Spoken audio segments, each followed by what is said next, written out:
চৰকাৰৰ বিৰুদ্ধে মাত মতাৰ অধিকাৰ আছে বা সমালোচনা কৰাৰ অধিকাৰ আছে কিন্তু বৰ্তমান দেখা যায় যদি চৰকাৰৰ বিৰুদ্ধে যদি মাত মাতে বা সমালোচনা কৰা দেখা যায় তেতিয়া কিয় কাৰাগাৰত বন্দী হ'ব লগা হয় এইখিনি প্ৰশ্ন Would they like what I'm saying to be translated in SMS?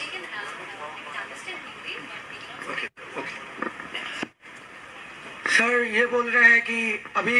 जो हम लोग के यहाँ जब प्रॉब्लम होता है फ्लड का प्रॉब्लम होता है बड़ा प्रॉब्लम होता है तब देश का प्रधानमंत्री यहाँ नहीं आते जब इलेक्शन आता है तभी प्रधानमंत्री यहाँ आता है और यहाँ आके बड़ा बड़ा बात बोल के चला जाता है दूसरी बात ये बोल रहे हैं भैया एक बात बताओ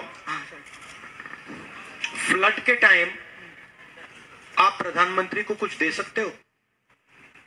असमीज में बोलो नहीं उनको बोलो ना असमीज में मैंने जो बोला सर ने बोला कि जब फ्लड होता है तब हम लोग प्रधानमंत्री को कुछ दे पाते हैं क्या बानपानी टाइमत फ्लड के टाइम आप प्रधानमंत्री को कुछ दे तो नहीं सकते इसलिए वो आते नहीं है इलेक्शन के टाइम उनको आप वोट दे सकते हो इसलिए आते हैं बात समझो जब आप उनको कुछ दे सकते हो आ जाते हैं जब उनको देने का टाइम आता है तो नहीं आते हैं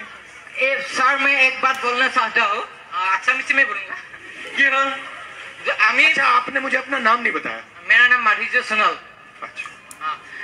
माने কি হল কথাটো যদি আমি যদি সরকারখনক 5 বছৰৰ কাৰণে নিৰ্বাচন নিৰ্ধাৰিত হিচাপত পৰিচালনা কৰিবৰ কাৰণে আমি নিৰ্বাচন কৰি দিয়া হয় কিন্তু আমাৰ যদি আমাক অসমখনক কিয় মানে মাহিয়ে চকুৱে চোৱা দেখা যায় যে বানপানী সমস্যা কিমান হি হল তেতিয়াটা আহিব লাগিছিলে বিপদৰ সময়ত আৰু এতিয়া কি বাগদানত কিমান ঘৰ বাৰী হিমান বহুতৰ মানে একেবাৰে জীৱন বোলা বস্তু শেষ হৈ গৈছে একেবাৰে নিশ্চিন্ন শেষ হৈ গৈছে কিন্তু এতিয়া কি ভোটৰ ক্ষেত্ৰত কিয় আহে আৰু লগতে এইটোৱে হ'ল যে মানে ৰাজনীতি বোলা বস্তুটো এইটো যে ৰাজনীতি কৰিব লাগে দেশৰ উন্নয়ন হকৰে মংগলৰ ক্ষেত্ৰত উন্নতি ক্ষেত্ৰত বিকাশৰ ক্ষেত্ৰত সেইটো কাৰণে ৰাজনীতি কৰিব লাগে সেই গতিকে भैया मुझे भी समझा दो सर ये बोल रहे हैं कि ये पहले तो वही बात बोला कि अभी जो हम लोग के यहाँ प्रॉब्लम होता है तब वो लोग नहीं आते दूसरा चीज बोल रहे हैं पॉलिटिक्स ऐसा होना चाहिए कि यहाँ पर डेमोक्रेसी रहे यहाँ पर डेवलपमेंट रहे यहाँ पर स्टूडेंट का प्रॉब्लम सॉल्व हो यही सारी चीज जो डेवलपमेंट की जो बात है वही बात ये बोल रहे हैं और दूसरा चीज इनका था जब हम लोग यहाँ पर आसाम में जब हम कोई भी प्रोटेस्ट करते हैं हम लोग को जेल भेजा जा रहा है अभी ऐसा एक माहौल आ रहा है कि स्टूडेंट अगर कोई प्रोटेस्ट कर रहे हैं डेमोक्रेटिकली कोई प्रोटेस्ट में बैठ रहे हैं तो उस समय क्यों लोगों को जेल भरवा रहा है देखिए आपने इनका ट्रांसलेट कर दीजिए जब मैं बोल रहा हूं देखिए आपने जो बोला आपने बहुत एनर्जी के साथ पैशन के साथ बोला बताइए তুমি যেতিয়া কথাখিনি কৈছা তাত নিজৰ তোমাৰ এটা নিজস্ব শৈলী আছিল আৰু তুমি এটা বহুত উৎসাহেৰে কথাখিনি কৈছিলা উপস্থাপন শৈলীটো তোমাৰ এক ব্যক্তিক্ৰম আছিল যেটো কৈছে कॉन्फिडेंस से बोला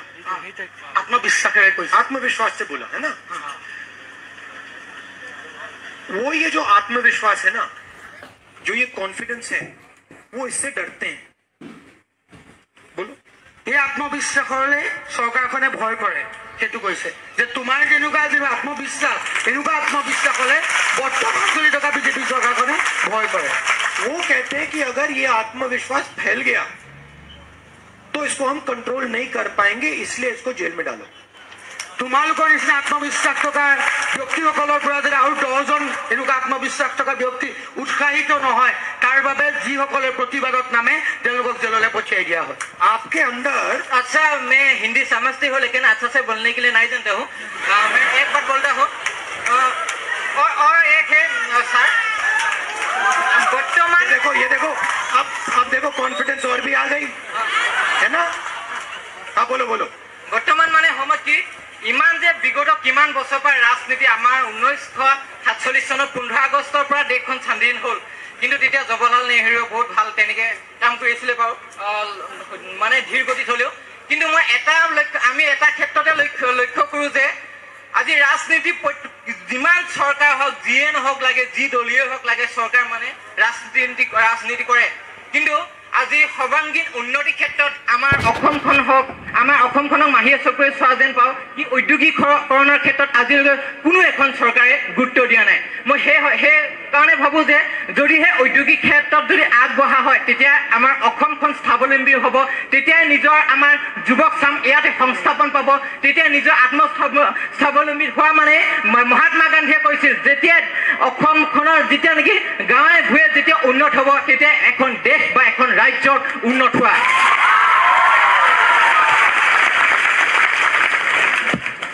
सर ये बोल रहे हैं कि इंडिपेंडेंस के बाद बहुत सारे सरकार आए थे जवाहरलाल नेहरू जी के नेतृत्व में पहले तो अच्छी तरीके से रन हो रहा था उसके बाद जो भी सरकार यहाँ तक आए हैं लेकिन इंडस्ट्री के बारे में मतलब ये बोल रहे हैं कि एम्प्लॉयमेंट के लिए कुछ नहीं हो रहा है तो ये बोल रहे हैं कि महात्मा गांधी जी ने एक बात बोला था जब गांव के लोग पढ़ा लिख के वो एस्टेब्लिश होंगे तभी देश बढ़ सकता है आगे बढ़ेगा तो यही ये इसका मोटो है कि अभी जो आने वाले वक्त में कैसे हम लोग के यहाँ पर हम लोग का प्लेसमेंट होगा कैसे हम लोग का जो अनएम्प्लॉयमेंट है वो रेट घटेगा क्योंकि अभी बीजेपी के टाइम अभी जो अनएम्प्लॉयमेंट रेट का जो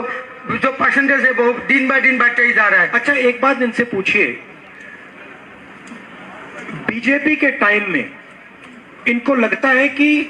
अनएम्प्लॉयमेंट बढ़ा है नहीं बढ़ा है नहीं अनएम्प्लॉयमेंट মানে নিবনুৱা বৃদ্ধি হৈছে হয় সেইটো হয় यही बोल रहे हैं कि अनएम्प्लॉयमेंट रेट बढ़ रहा है इनको क्या लगता है बीजेपी के टाइम में अनएम्प्लॉयमेंट जो बढ़ा है क्यों बढ़ा है तुम्हार की लगे जे बीजेपी टाइमत अनएम्प्लॉयमेंट रेट इमान बेसी हल क्यों होइसे আসলে কি মানে কথাটো সঁচাকৈ যদি ক'বলৈ যোৱা হয় মানে ভালকৈ সংস্থাপনৰ ক্ষেত্ৰত গুৰুত্ব দিয়া নাই ঔদ্যোগিক ক্ষেত্ৰখনত ঔদ্যোগিকৰণৰ ক্ষেত্ৰত মানে গুৰুত্ব দিব লাগিব অকল ৰাস্তা পদূলি পকা কৰি থাকিলে হ'ব নেকি আমাৰ ল'ৰা ছোৱালী কি আমাৰ উঠি অহা ল'ৰা ছোৱালী সংস্থাপন পাব লাগিব তেতিয়াহে অসম উন্নত হ'ব তেতিয়াহে অসম সদায় আৰু উন্নতিৰ ক্ষেত্ৰত আগবাঢ়িব ये बोल रहे हैं कि उन लोगों के विचारधारा में ये बात है ही नहीं कि लोगों को एम्प्लॉयमेंट देना है इंडस्ट्री सेटअप करना है अगर ये बोल रहे हैं कि अगर यूथ अगर एम्प्लॉयमेंट नहीं बढ़ेगी अगर उन लोगों को एस्टेब्लिशमेंट नहीं मिलेंगे तो कैसे मतलब वो लोग आगे बढ़ेंगे और उन लोगों के विचारधारा के लिए यही बोल रहे हैं कि उन लोगों के विचारधारा में ये बात है ही नहीं कि वो लोग इंडस्ट्री लाए एम्प्लॉयमेंट जनरेट करें उनसे पूछिए बीजेपी के आने के बाद नफरत कम हुई है या बढ़ी है बढ़ गया है तो देखिए आप इनको क्या लगता है कि नफरत और बेरोजगारी में कोई रिलेशनशिप है रिश्ता है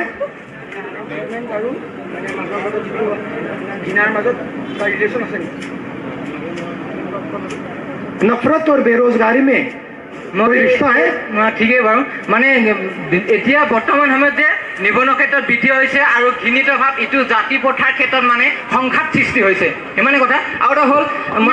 sorry to interrupt now we'd like to give everyone a fair chance so I will answer the question there is a नफरत और बेरोजगारी में डायरेक्ट कनेक्शन है अगर नफरत बढ़ेगा बेरोजगारी बढ़ेगी अगर बेरोजगारी बढ़ेगी नफरत बढ़ेगी अगर नफरत कम होगी बेरोजगारी कम होगी बेरोजगारी कम होगी नफरत कम होगी কৈছে যে ঘৃণা আৰু আনএমপ্লয়মেণ্টৰ মাজত তথা মানে নিবনুৱা সংস্থাপনৰ ক্ষেত্ৰত এটা সম্পৰ্ক আছে যদি ঘৃণা বৃদ্ধি হয় তেতিয়া আনএমপ্লয়মেণ্ট ৰেট বৃদ্ধি হয় যদি ঘৃণা কমে তেতিয়া আনএমপ্লয়মেণ্ট ৰেটো কমিব कांग्रेस नफरत मिटाती है बीजेपी नफरत फैलाती है